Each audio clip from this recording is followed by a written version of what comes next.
Pat. Good to see you. Good to see you. So, thanks for coming. Yeah, thanks for having me. Always fun to do your events. Absolutely. So Jonah and his brother and a few other select investors have pulled off a very rare feat. Heck, in all of tech, let alone in the advertising and marketing world, which is, you know, 2 home run exits in a 10-year span. You were a major and early investor in Right Media, the sort of probably the first real programmatic sort of advertising business, and then of course the sale of Moat to Oracle earlier this year, more in the MarTech space. And so $1.5 billion or over $1.5 billion of exits. We're not supposed to talk about what the last one was, but a lot of exits, which is tremendous. In fact, I think you're a poster child for the whole industry and what the opportunity is. Before we even talk about Moat and Oracle and the ecosystem, what advice would you have for CEO of a startup out there, seeing how you successfully sold businesses? Any sort of top tips you would offer? I guess what I would say is that for me, the companies that I've gotten the pleasure to work on have been evolutions.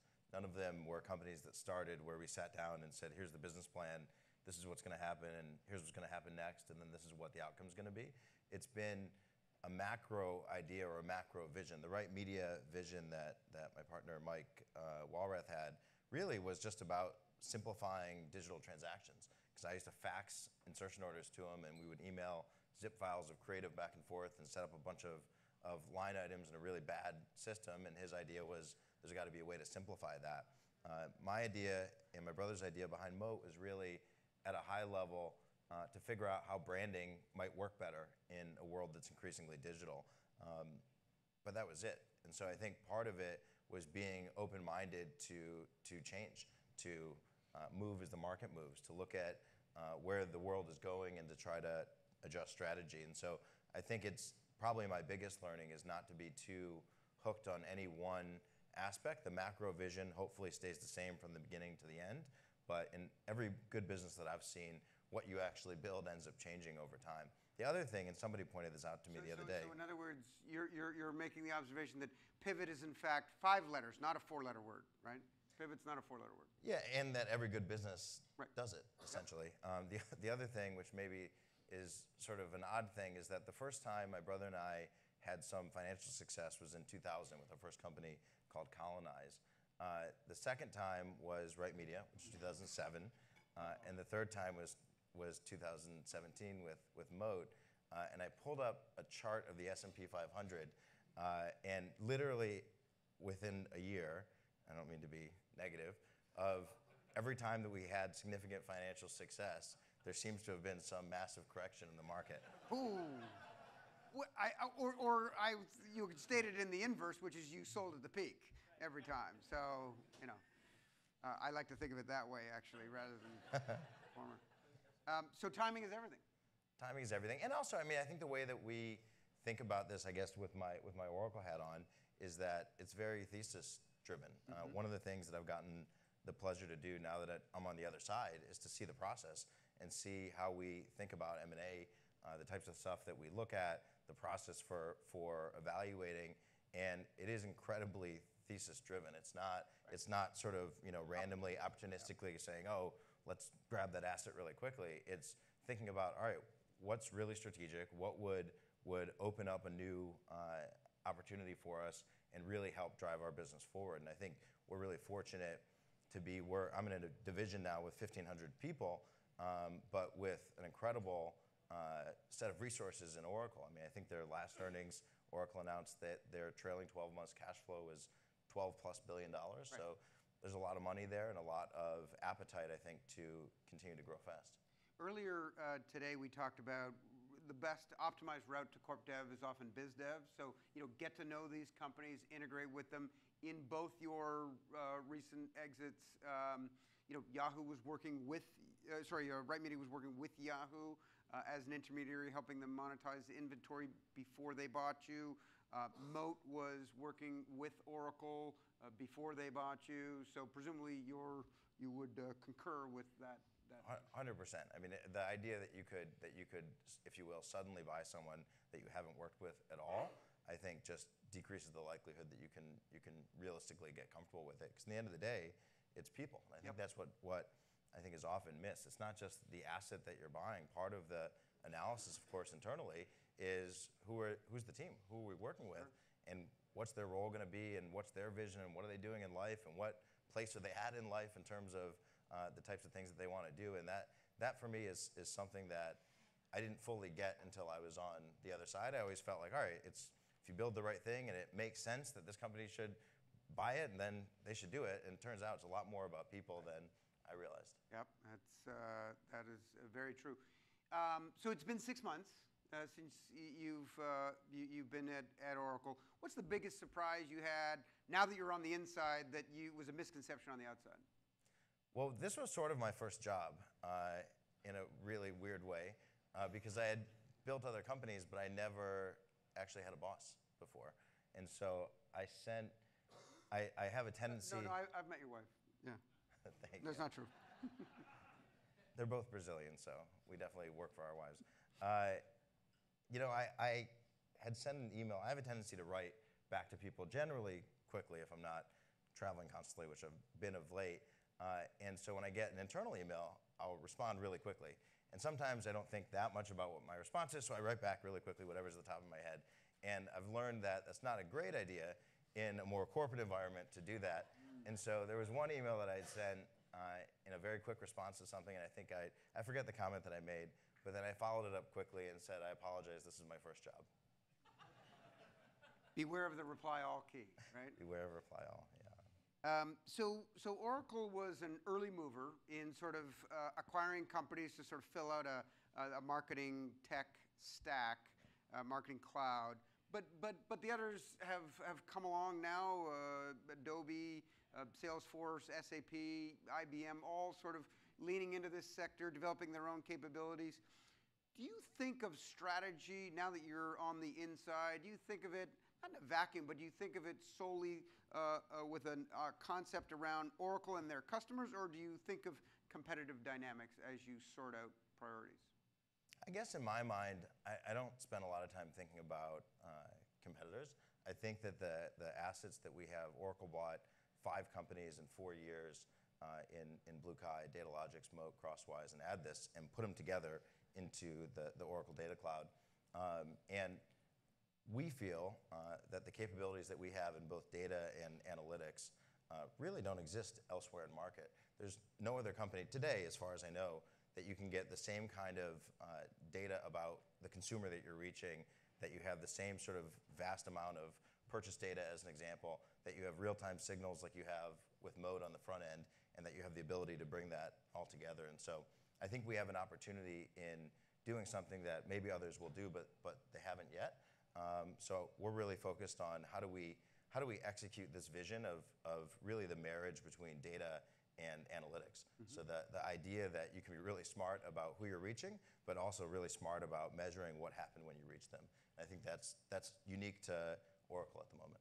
So I thought you'd say that, which is why we had this notion of, we talked about it earlier, this notion that there is this sort of, I'm going to use this now, 360-degree sort of customer marketing cycle where no longer do you sort of plan, take in your data, analyze it, measure it, attribute it, and then do it again in a serial fashion, that it's sort of always on, course correcting as you go. And so we had created this chart a while back, and then we sort of noticed, maybe this is just us looking at the outside, that if you were to sort of Oracleize this, right? Let's see, analysis and optimization, you got Blue Kai. Data ingestion, Datalogics, of course, for onboarding. There's this, Crosswise to do the cross-device. Oh, look at that. Down there in the Marketing Cloud, you got responses in email activation and Maximizer and website activation. And by the way, this was the this was the, drawn on a napkin at DMexco, how I sort of convinced them that Moat, and I think I drew an arrow up to attribution, was a good idea. This, again, this is on the outside, not on the inside. Yes, you're welcome. Seemingly, not all the boxes are filled in. Yeah, we think there's a lot of opportunity out there, and we think there are a lot of interesting companies right now. I would say activation is not an area though that we're interested in. So I knew you were going to say that as well. And so to Brian's point, his prediction was the marketing cloud guys get into advertising because they have to, because it's activation in paid media like the other channels. Although you will tell me that those are not Oracle Data Cloud businesses. Why not? I guess from our perspective, it's really the core value proposition that we think we can bring to our clients. And I think importantly, our clients are both the largest platforms in the world and the largest marketers in the world. And if we have a media buying business, if we buy or sell media, I think that our value proposition changes potentially substantially. And so I think part of our value is that we can be independent of the transaction, that we can measure data, that we can understand cross-device identity, that we can understand measurement, and help people make decisions in a way that I think is just different if you're also selling them media. So from my perspective, from Eric Rose's perspective, in the data cloud, we're not looking to get into activation. So you're looking to stay Switzerland on this stuff as opposed to dive in. That is a refrain we've heard before, so it certainly makes sense. Switching to the ecosystem, you and you have been part of a dialogue that we've had at previous conferences around these challenges that the digital advertising supply chain is sort of going through. It feels like this year it really came to the fore with people like Mark Pritchard, going on the stump, talking about these problems with a financial consequence to them. It sounded like he started that in January, and come February, both Google and Facebook sort of capitulated, if you will, to sort of move off this notion of grading their own homework, and you were at least the first beneficiary of that. Very handy, by the way, when you're negotiating an M&A valuation, to have Google and Facebook require that you become a compliance sale at that point. But were you surprised at how fast they moved or responded to the marketplace? I guess what I would say is I think we had sort of an odd thing happen in digital.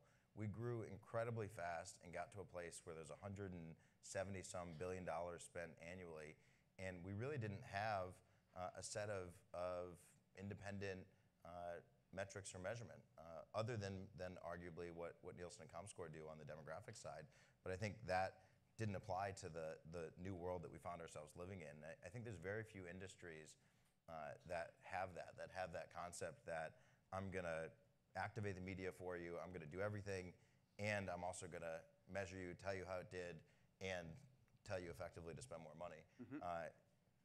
It was an odd place that we got to, and I think it happened to be that as marketers started to look at how much money they were spending in digital, they realized that the numbers got real. It wasn't, when I got into digital 20 years ago, these were tiny little, whatever, digital's throwaway. These are, some of our marketers spend 60% of their money in digital at this point.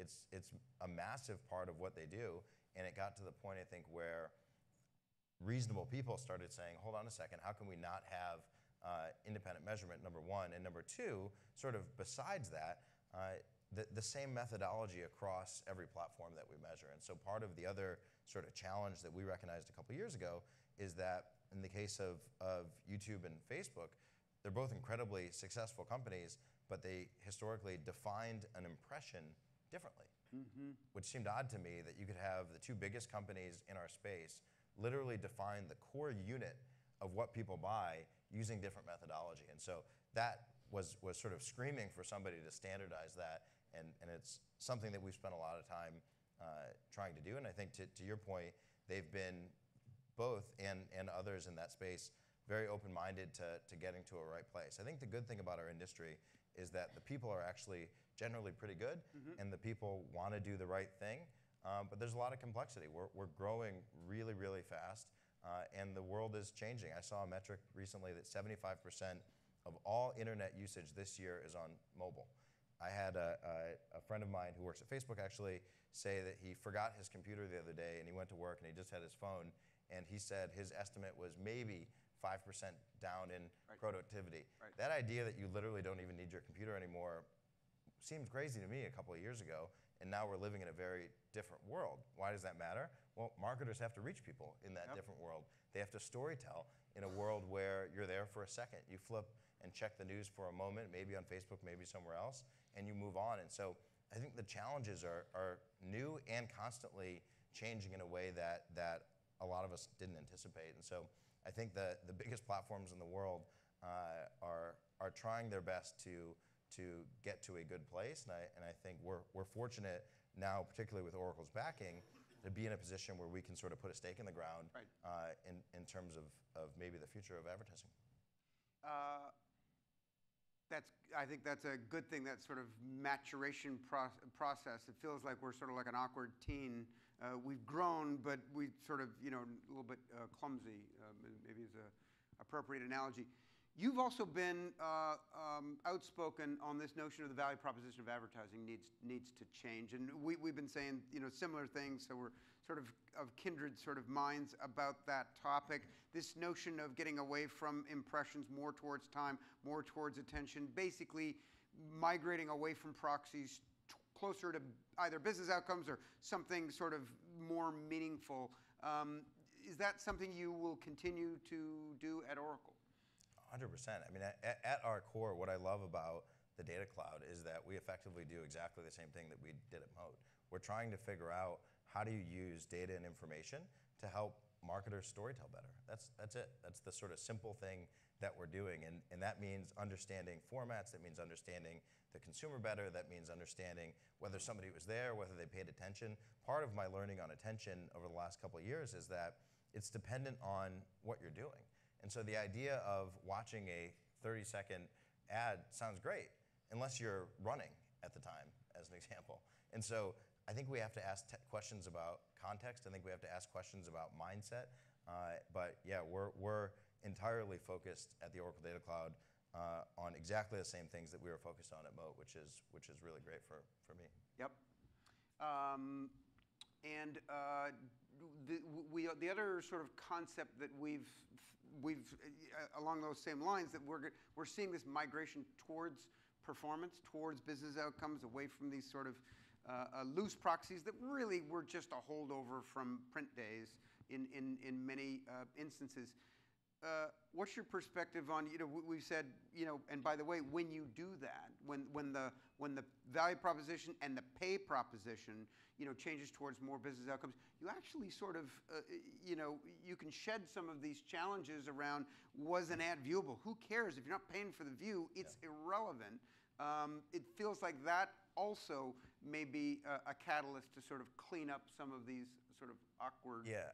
Outcomes certainly clarify, and so we have some $5 trillion of purchased data, which is predominantly offline. And why does that matter? Current numbers, by the way, from the U.S. Census Bureau is 8.9% of U.S. retail is online. 8.9%.